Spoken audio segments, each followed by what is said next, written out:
Hello, this is Dillio coming to you with another video, and in this video I'm going to do my review of the Presonus 1824 audio interface. If you followed me for a while, you know that I made the switch from Pro Tools to Studio One a long time ago, and me being a very frugal person when it comes to equipment, a lot of times what I'll do is I'll just use my equipment till I wear it out. And so the Project Mix IO from M Audio was the audio interface of my choice for a while, and but I started having issues with the quarter inches, and you know, stuff was kind of glitching in and out, and maybe I was just wearing it out because I was using it to death. Also, M Audio doesn't support it. When I was running it on a Mac, I couldn't make adjustments because the software would freeze up if you ran a certain function.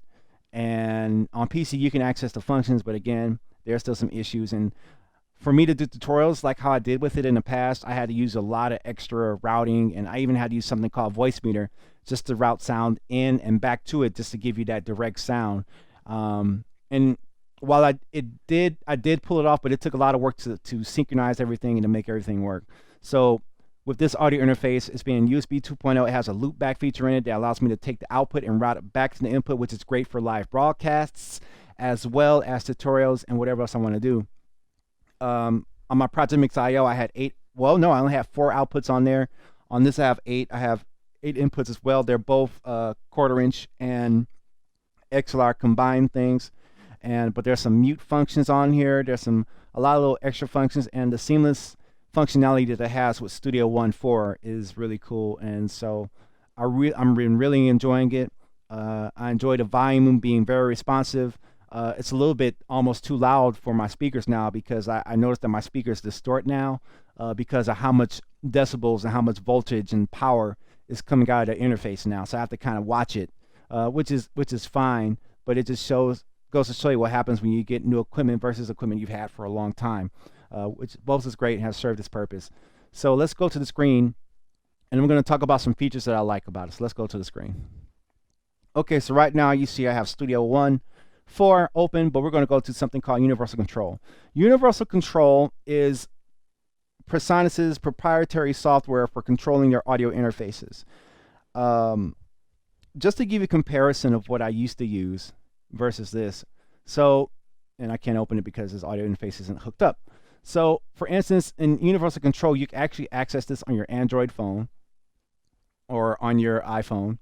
And as you can see, I have different outputs. Like I can control what the channels are doing from here. I can mute them, I can unmute them, I can link channels together. Like for example, on input 7 and 8, I have the MPC hooked up, and so if I click that, now you see 7 and 8. When I click that together, they're combined into one stereo channel that I can control from one fader.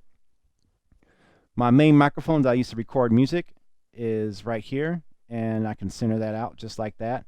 And I labeled it 610. You can also select the color so that I know where it's at. And as you can see on mic input number 4, it's very easy to reset that. So let's label that the headset microphone. I can call that headset. And that's a mono channel right there. As you can see, it's there. And let's pick a color. Let's try, let's do purple. So as you can see, it's there in purple. I can center that out, make sure that's in the center, just like that. And the cool thing is that over here you have all the channels that it could work with the ADAT audio interfaces hooked up to it. And as you can see on channels 19 and 20 is where the loopback channels come back in. You have different mixes that you can send out to different outputs. These mixes represent the different outputs. So outputs 3 and 4 come to right there. Outputs 5 and 6 is right there. 7 and 8. And you can also control these all remotely. So you actually kind of can create monitor mixes if you want. But in this scenario, I don't really use all that much. But the biggest feature is probably the loopback. And in case I want to have a bunch of keyboards or something hooked up at the same time, I can. Up at the top, you have some functions. You can turn off the phantom power from the computer, or you can tap the controller on the front panel of the audio interface. You can mono it out when you're mixing. And then you can also mute the main output when you just need to take a phone call, which is really cool. Another cool feature is that it integrates directly with Studio One, and it has a great feature for recording live audio with processing. The processing is very tight. So if you ever try to record audio on a channel and you wanted to hear the effects in real time, back in the past, I really couldn't do that because I would have to mute the channel because you would hear that latency go forward and back. But now they have this new low latency monitoring. It's been out for a while, but I haven't personally had an audio interface that worked with it, so I couldn't really play with it myself. But now what I'm able to do is I'm able to hear the process channel in real time with very minimal latency. Like, I can't really feel it. And so what I like to do is just add some compression, and I can actually add auto-tune, add reverb to my recording voice at the same time. When you use a Presonus audio interface, you can also make changes to your interface right here. That same mic line, 48 volts, mutes and mono are the same functions that you would see right here in this situation.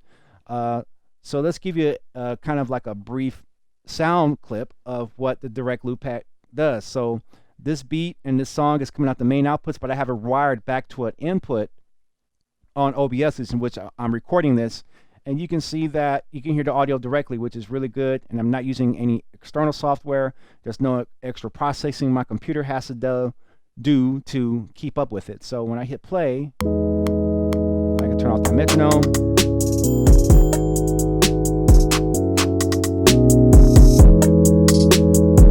And as you can hear, the audio is coming directly from that. I'll hit play again, and you'll see where it shows up on the universal control mixer.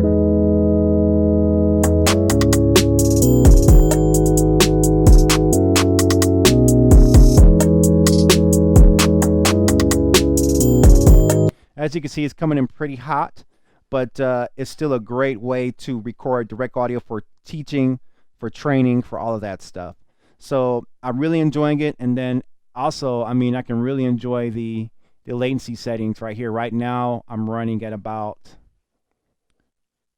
128 samples in latency, but then I have low latency monitoring as well, which is like a 12.8 to 7.39 round trip thing there.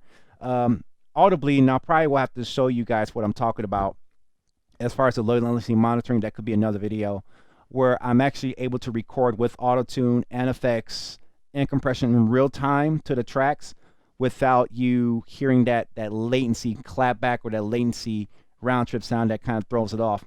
It really helps the recording experience, and I really enjoy it. I was able to do that kind of on my old audio interface, but it took a lot more work and tricks and tweaking to get it there. But now it's a lot more easier to do it. So that's one of the things I really enjoy.